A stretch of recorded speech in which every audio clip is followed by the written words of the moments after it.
சைட்டில் இருக்கிற ஸ்பெசிலிட்டிஸ்லாம் எப்படி யூஸ் பண்ணலாம், அங்கே கான்டூர்ஸ்லாம் இருந்ததுன்னா, ட்ரீஸ்லாம் இருந்ததுன்னா அதான் எப்படி நம்ம டிசைனில் எங்கே ஆப்ரேட் பண்ணலாம் அப்படிங்கிறது பார்க்கலாம். பெரிய ஓப்பன் லேண்டில் இது மாதிரி ஒரு எஸ்டேட்டான இடங்களில் டிசைன் பண்ணும்போது அங்கே இருக்கிற நேச்சரை வந்து அழிச்சிடாமல் நம்ம அதே இடத்துல கிளைண்ட்ஸ் கேட்குற ரெக்குவயர்மெண்ட்ஸையும் ஃபில் பண்ணி அந்த நேச்சரையும் யூஸ் பண்ணி ப்ளஸ் பண்ணி நம்ம அந்த டிசைன் பண்ணணும். அப்போ வந்து நேச்சராகவே அந்த பில்டிங் வந்து ஒரு சக்ஸஸ்ஃபுல் டிசைனாக அமையும்.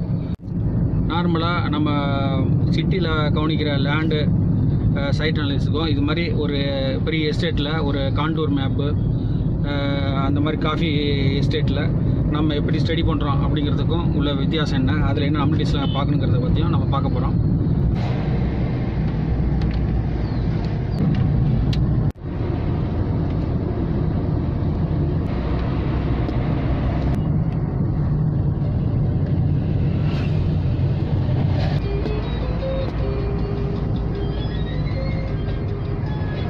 இதான் சைட்டு ஃபுல்லாக கான்டூரில் இருக்குது. நான் அந்த சைட்டை பார்க்கல, இருந்தாலும் கிளைண்ட்டுக்கு என்ன சஜஸ்ட் பண்ணேன்னா, எனக்கு வந்து கான்டூர் டோப்போகிராஃபில் சர்வே எடுக்கணுமா, அப்போ தான் அந்த வீடை டிசைன் பண்ண முடியும் சைட்லாம் அப்படின்னு. ஏன்னா வந்து இது இருக்கிற அந்த லேண்ட்ஸ்கேப்பிங்கை வந்து நம்ம யூஸ் பண்ணணும் ஃபர்தராக, அது மாதிரி சொல்லியிருந்தேன். அதே மாதிரி பார்த்தா கான்டூர் இருக்குது.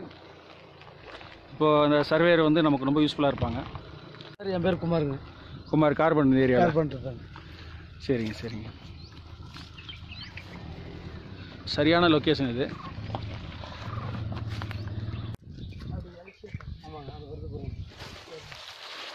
பவுண்ட்ரி எங்களுக்கு காட்டிடுங்க. ஃபுல்லாக அவங்க பவுண்ட்ரிலாம் ஃபிக்ஸ் பண்ணுவாங்க. சரியான கான்டூர் லெவல் இருக்கா? சைட்டு ஃபுல் இது. இந்த பவுண்ட்ரி உள்ளது மட்டும் தான் நம்மளுது.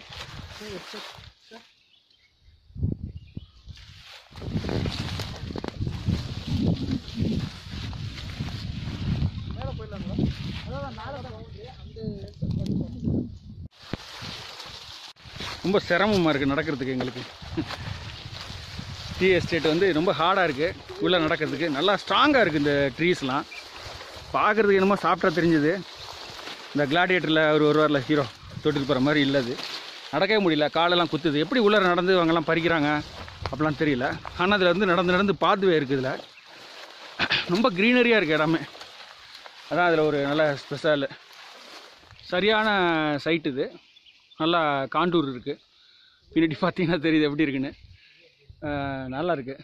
இந்த வீடை வந்து ஹெவனில் இருக்கிற மாதிரி தான் பண்ணணும். மேடம் அவங்க சில சாம்பிள்ஸ்லாம் கொடுத்துருக்காங்க கிளைண்ட்ஸு. நம்ம ஒரு 10,000 ஸ்கொயர் ஃபீட்டு நாளே கல்யாண மண்டபம் கட்டலான்னு யோசிப்போம். இவங்க ஒரு அதையும் தாண்டி பெரிய ஒரு 15,000 ஸ்கொயர் ஃபீட்டில் வீடு. அது எவ்வளோ வருங்கிறது பார்த்துக்குங்க கிளைண்ட்ஸு. இந்த நேச்சர் மாறாமல் அவங்களுக்கு சூட்டபுளாக வீடை பண்ணணும். அது ஒரு சேலஞ்சிங்கான விஷயம். நம்மெல்லாம் சின்ன சின்ன இடங்களில் ஒரு 500 ஸ்கொயர் ஃபீட்டு 300 ஸ்கொயர் ஃபீட்டு ஒரு 10 அடி அகலத்தில் 40 அடி நீளம் அந்த மாதிரி இடங்களில் வீடு, அதிலே என்ன பண்ணலாம், ஒரு அடி 2 அடியாக என்ன பண்ணலாம் அப்படின்னு யோசிப்போம். ஆனால் இது வந்து அப்படியே எக்ஸ்ட்ரீம் ஆப்போசிட் இடம். இந்த வந்து பட்ஜெட்டுக்கோ இடத்துக்கோ வந்து எல்லையே இல்லை. அவங்களோட இமேஜினேஷனு ப்ளஸ் அவங்களோட ரெக்குயர்மெண்ட்ஸு, சாட்டிஸ்ஃபேக்ஷனு, அதை பேஸ் பண்ணி தான் இந்த ப்ராஜெக்ட் இருக்கும். இது எல்லாமே எக்ஸ்ப்ளோஸ் பண்ண முடியாது. ஆனால் இதில் எப்படி டெக்னிக்கல் வைஸு அதை பற்றி வேறு இதை ஒரு ப்ரொஃபஷ்னலாக டெக்னிக்கல் ஆஸ்பெக்டில் நம்ம வந்து இதை எக்ஸ்பிளைன் பண்ணலாம். ப்ராஜெக்ட் பற்றி டீட்டெயிலாக எக்ஸ்பிளைன் பண்ண முடியாது. இது வந்து அவ்வளோ இது அட்வைஸபிள் கிடையாது. அதனால் இதில் ஜென்ரலாக ஓவராலான விஷயங்கள்லாம் நான் சொல்ல முயற்சி பண்ணுறேன். இப்போ வந்து ஜென்ரலாக டோப்போகிராஃபிக்கல் பற்றி பேசலாம், அது லேண்ட் சர்வே பற்றி சொல்லலாம். ஏன்னா ஒரு சைட்டு இது மாதிரி கான்டூர் சைட்டு இல்லை டிபிக்கல் சைட் வச்சுருக்கவங்களுக்கு எப்படி அது என்ன பண்ணலாங்கிறது ஒரு ஐடியா வரும். அதுக்காக அதை நான் கண்டிப்பாக அப்லோட் பண்ணுவேன். இப்போ அந்த சைட்டை பார்க்க வரும்போது அவங்க லொக்கேஷன் சொன்னாங்க, இருந்தாலும் இமேஜின் பண்ணிட்டு எனக்கு கண்டிப்பாக சைட்டு போகும்போது எனக்கு சர்வேர் வேணும்னு சொல்லிவிட்டு அவங்களை எக்ஸ்பிளைன் பண்ணி அவங்களையும் கன்ஃபார்ம் பண்ணி அழைச்சிட்டு போனேன். நான் வந்த மாதிரியே ரொம்ப டிபிக்கல் சைட்டாக இருக்குது. சைட்டு பார்த்தா ரொம்ப கான்டூர்ஸ் எக்ஸ்ட்ரீம் கான்டூர் இருக்குல்ல, நல்ல லெவல்ஸ் இருக்குது, டிஃப்ரெண்ட் லெவல் இருக்குது. இந்த லெவல்ஸை நம்ம எப்படி அண்டர்ஸ்டாண்ட் பண்ணுறோமோ அதை பேஸ் பண்ணி இந்த வீடை டிசைன் பண்ணலாம். கண்டிப்பாக போட்டு பவுண்ட்ரி செக் பண்ணுறீங்க ஓவரால் எங்கெங்கே இருக்குன்ட்டு.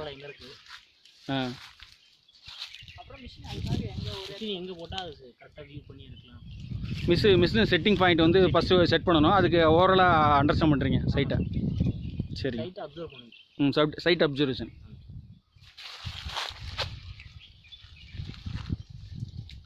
ஃபுல்லாக இப்போது செட்டிங் அவுட் வந்து செட் பண்ணணும். அதுக்கு வந்து மார்க்கிங் பெஞ்ச் மார்க்னு சொல்லுவாங்க. ஒரு இடத்துல மார்க் பண்ணிட்டு அங்கேருந்து அளவுகள்லாம் எடுப்பாங்க.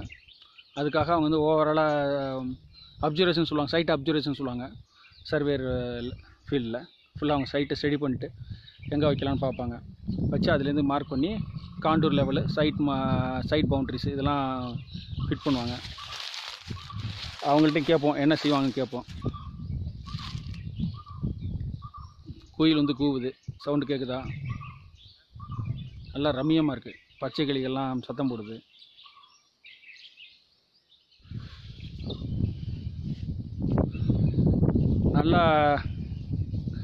நல்லா ஒரு 14 டிகிரி 12 டிகிரி சென்டிகிரேட் இருக்குது.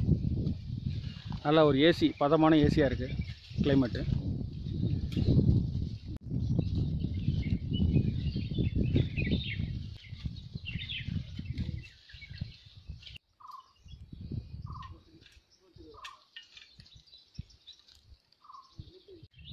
வணக்கம் சார், சொல்லுங்கள் இதை பற்றி. அஜய் சொல்லுங்கள், என்ன பண்ணுறீங்க? சைட்லாம் அப்சர்வ் பண்ணியாச்சு சார். அப்சர்வேஷன் பண்ணிட்டீங்க, சைட்டை அப்சர்வ் பண்ணிட்டீங்க. ஸ்டேஷன் போகிறதுக்கு ஸ்டேஷன் போட்டால் எல்லா வியூ பாயிண்ட் கிடைக்கும் பார்த்து ஸ்டேஷன் போட்டுருக்கு சார். இப்போ சரி, செட் பண்ணிட்டுருக்கோம். மிஷின் செட் பண்ணுறதுக்கு ஒரு 5 நிமிஷம் ஆகும். அதுக்கப்புறம் அப்போ என்னென்ன நீங்கள் அவுட்புட்டுக்காக ரெடி பண்ணுவீங்க? அதை அவுட்புட்டுக்காக ஃபஸ்ட்டு பவுண்டரி ஃபுல்லாக செட் பண்ணுவோம் சார். அடுத்து லெவல் காண்டூர் லெவலு பண்ணுறோம். அப்புறம் ஃபீல்டில் என்னென்ன எங்கெங்க ட்ரீஸ் என்னென்ன ஓடை இருக்குதா, பாறை இருக்குதா, எல்லாமே அப்சர்வ் பண்ணி அதை நம்ம நோட்ஸாக இதில் வந்துடும், ட்ராயிங்ஸில் வந்துடும். அதை வச்சுட்டு எது நம்ம யூஸ் பண்ணலாம், ரீயூஸ் பண்ணலாம், எதை ரிமூவ் பண்ணலாம், பிளான் பண்ணலாம். இப்போ இந்த இடத்துல அந்த ட்ரீ ரிமூவ் பண்ண வேணாம்னா அதுக்காக நம்ம பிளான் பண்ணிக்கலாம். இல்லை ரிமூவ் பண்ணுனா அந்த ட்ரீ ரிமூவ் பண்ணி நேச்சராக வச்சு டிசைன் பண்ணுறதுக்கு பயன்படும் நமக்கு. அதுக்காக நம்ம சர்வீஸ் பண்ணுறோம்.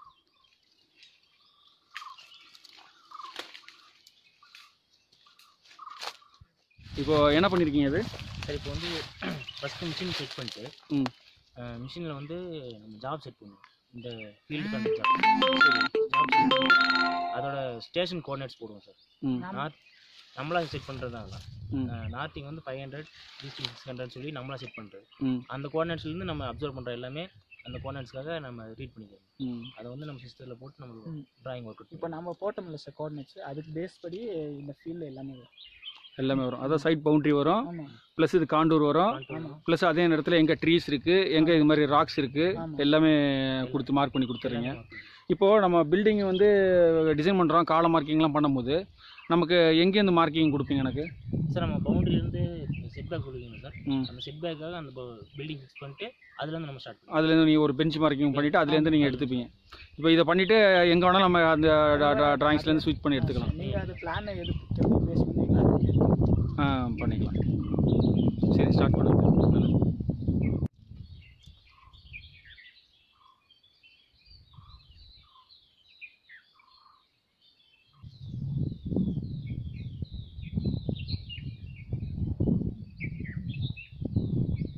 இது ப்ரிசம் சார். இது ப்ரிசம். அது எதுக்கு பயன்படுது? இதுதான் சார் நம்ம ரிஃப்ளெக்டர் இருக்குது, இந்த மிஷினோட ரிஃப்ளெக்டர். அது வந்து டிஸ்டன்ஸ் வந்து டிஸ்டன்ஸு, ஹைட், அதோட ரீட் பண்ணா அதோட டிஸ்டன்ஸ் இதெல்லாம் ஃபுல்லாக இந்த மிஷினில் வந்து சேவ் ஆகிடும். நம்ம கம்ப்யூட்டரில் கொடுக்கும்போது அதை எக்ஸ்க்ளூட் பண்ணி கொடுத்துரும். ஆமாம்.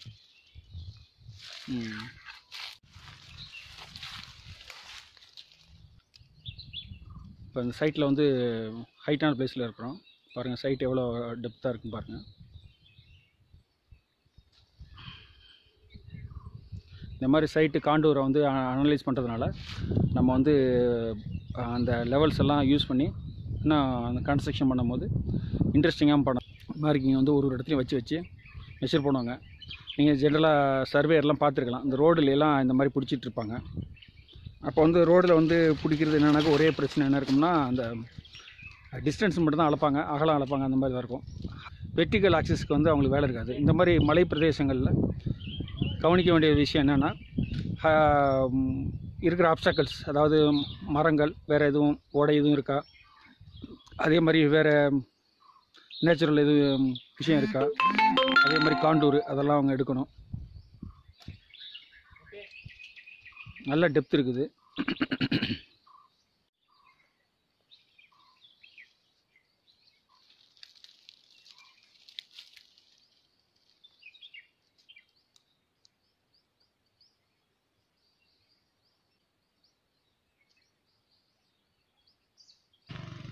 சைட்டோட வியூ இது.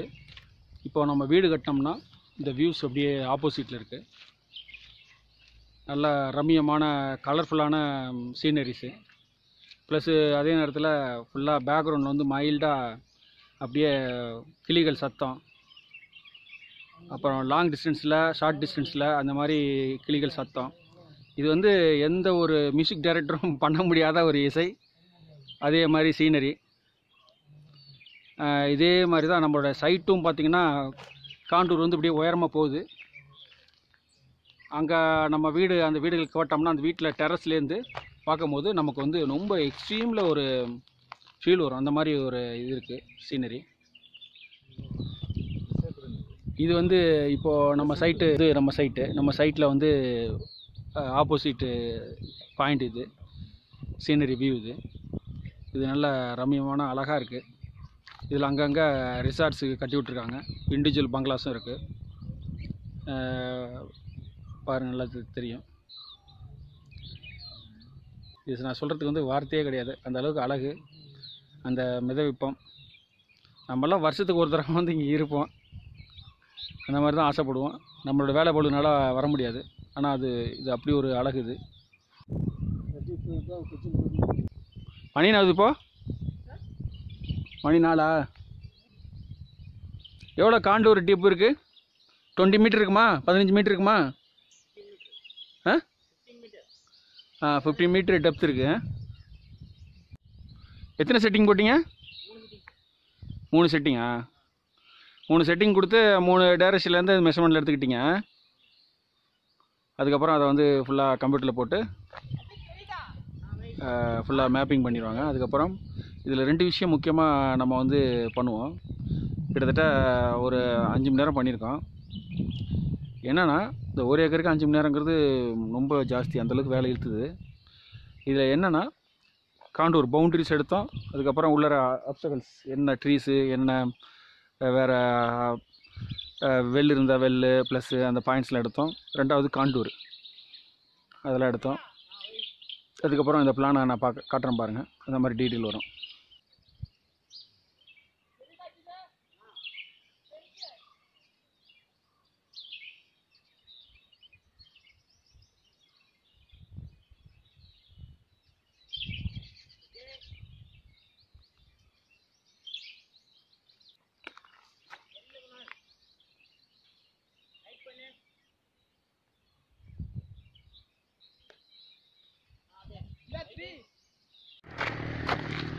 சரி, நமக்கு அழகாகவே இடத்துல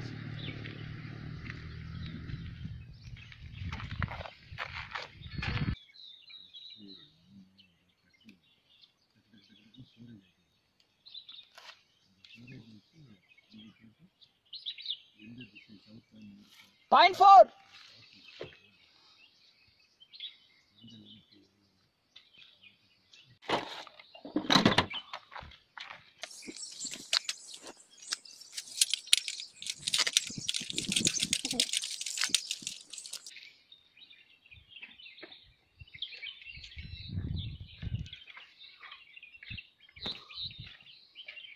நீங்கள் இப்படி நினைச்சிங்கன்னா எப்படி தெரியும்?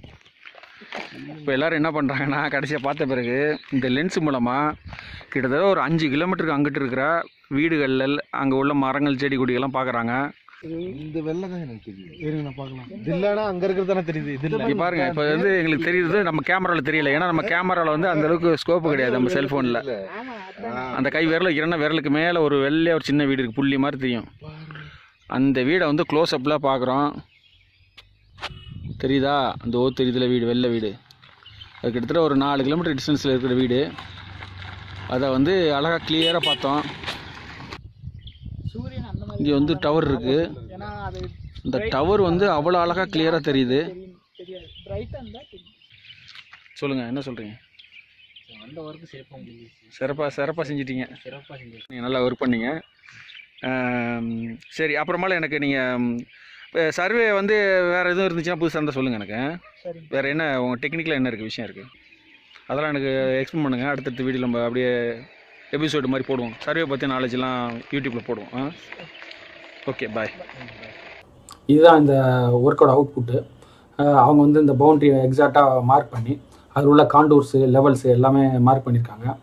உள்ள நோட்ஸ் கொடுத்துருக்காங்க. ஒரு இடத்துலையும் எவ்வளோ டிஸ்டன்ஸு ஹைட்டு இருக்குது, டவுன் இருக்குது, என்னென்ன ட்ரீஸ் இருக்கா, பாறை இருக்கா, எதுவும் ஓடை இருக்கா, வேறு எதுவும் அப்ஸ்டாக்கிள்ஸ் இருக்கா, வெல் இருக்கா, அது மாதிரி என்ன சின்ன சின்ன விஷயங்கள் இருந்தாலும் இம்பார்ட்டன்ட் விஷயங்கள் எல்லாத்தையும் நோட் பண்ணியிருக்காங்க. இதை ஆர்கிடெக்ட் டிசைன் பண்ணும்போது என்ன பண்ணுவாங்கன்னா அதெல்லாம் இம்பார்ட்டன்ட் எடுத்துகிட்டு அவங்களோட கான்செப்ட்டுக்கு எதை வைக்கணும், எதை எடுக்கணும், எந்த விஷயத்தை எப்படி யூஸ் பண்ணணும் அப்படின்னு சொல்லிட்டு டீட்டெயிலாக அதை அனலைஸ் பண்ணி அதை பேஸ் பண்ணி டிசைன் பண்ணுவாங்க பேஸ்ட் ஆன கிளைண்ட் ரெக்குவயர்மெண்ட்ஸு. இது வந்து நார்மல் பர்சன்ஸுக்கு புரியாதெல்லாம் கோடு தான் இருக்கும். இது வந்து டீட்டெயிலாக அதை படித்தவங்களுக்கு நல்லா புரியும். இந்த வீடியோ உங்களுக்கு பிடிச்சிருந்ததுன்னா, பயனுள்ள இருந்ததுன்னா உங்கள் நண்பர்கள் உறவினர்கள்லாம் ஷேர் பண்ணுங்கள். மேலும் அவங்களுக்கு பயன்படும். நன்றி, வணக்கம். அடுத்த வீடியோவில் சந்திப்போம். ஃபேஸ்புக்கில் வந்து ஐஸ்வர்யம் பில்டர்னு அடிங்க. எங்களுடைய ஃபேஸ்புக் பேஜை நீங்கள் தொடரலாம். இதன் மூலம் வந்து எங்களுடைய டெய்லி ஆக்டிவிட்டீஸு, ப்ராஜெக்ட்ஸு எல்லாத்தையும் பற்றி பார்க்கலாம் நீங்கள். மேலும் எங்களுடைய வெப்சைட் வந்து aishwaryambuilder.info சொல்லிட்டு இருக்குது. அதை நீங்கள் டைப் பண்ணி பார்த்தீங்கன்னா மேலும் எங்களுடைய கம்பெனி, என்னுடைய ப்ராஜெக்ட்ஸு என்ன பண்ணியிருக்கோம் எல்லாத்தையும் தெளிவாக நீங்கள் தெரிஞ்சுக்கலாம். மேலும் உங்களுக்கு ஏதாவது ப்ராஜெக்ட் பண்ணணும்னு விருப்பப்பட்டீங்கன்னாக்கா நீங்கள் இந்த என்கொயரி ஃபார்மில் ஃபில்அப் பண்ணி நீங்கள் எனக்கு அனுப்புங்க. நான் பார்த்துட்டு உங்களுக்கு கால் பண்ணுறேன். என்கொயரி எதாவது பண்ணணும்னு நினச்சிங்கனாக்கா நீங்கள் வாட்ஸ்அப் பண்ணுங்கள்.